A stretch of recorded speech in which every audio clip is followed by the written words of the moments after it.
guys, welcome back to my channel. My name is Cheryl, and today I'm here to bring you a spoiler-free review for Me and Earl and the Dying Girl by Jessie Andrews. Now, I literally just finished this book like maybe 20-30 minutes ago, so this is fresh on my mind, and I've got some thoughts. Like I said, this will be a spoiler-free review, so I will not include really any of the plot, but I did overall give this book a 3-star. I think I'm not 100% set on that rating, although that is what I put it in on Goodreads as, because there were some elements of this book I really enjoyed, but there were also some elements that I disliked quite a bit. So without further ado, let me get into those things. You're not gonna do this, Milo.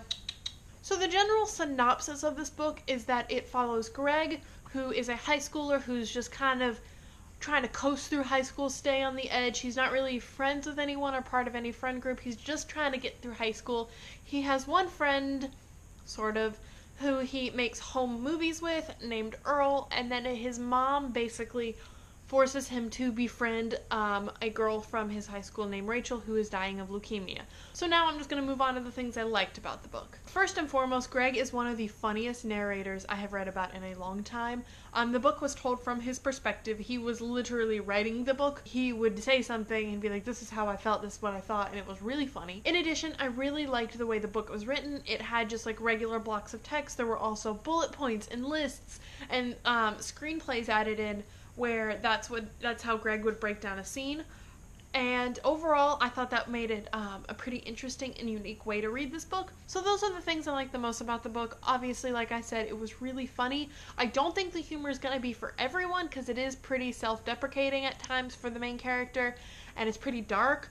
That goes along really well with my sense of humor, but it's not for everyone, and I understand that. I feel like this book is one of those ones that a lot of people either love it or they hate it. There's very few that are just kind of in between, like me. So the things I disliked about this book are not very numerous, but they're big enough that it's kept me from giving it a higher rating than a 3. And that is, first off, these were like super flat characters. They really only had 1 or 2 characteristics. They weren't dynamic at all. They didn't really change or grow at all. And even though you only did get to read it through Greg's perspective, so it is kind of hard to sometimes to see other characters' growth, Greg didn't grow at all. And because, like I said, all of these characters were kind of flat, none of them really stuck with me. I don't think I'll be thinking about these characters after today, really, and they're definitely not going to stick with me. And because of that, when something really bad would happen or something kind of sad would happen to one of the characters, I'd be like, that sucks. I didn't really feel the kind of emotions that I feel this book was trying to pull. Another issue I had with this book is how stereotypical some of the characters were, especially Earl. That irked me, and there was like fat phobia and fat shaming and like other things in the book that I didn't really appreciate them being there. I didn't think they were big enough or detrimental enough that it really took away completely from my reading experience.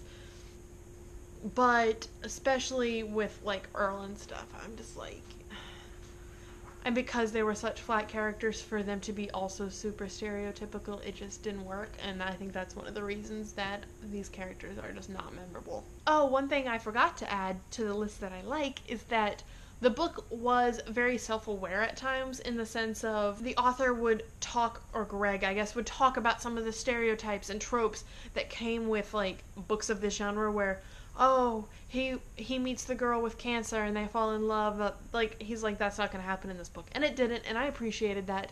But yeah, overall, I just didn't really enjoy this book as much as I thought I would, and that's a little disappointing. So yeah, those are the things I liked and that I disliked about the book. I don't think I'll be keeping it, and that's mostly because I really have no desire to probably ever pick this up again. It's really odd that you're staring at me. So anyway, that's my spoiler-free review for Me and Earl and the Dying Girl by Jessie Andrews. As always, thank you for watching, and don't forget to like, share, and subscribe, and I'll see you guys in the next video. Bye!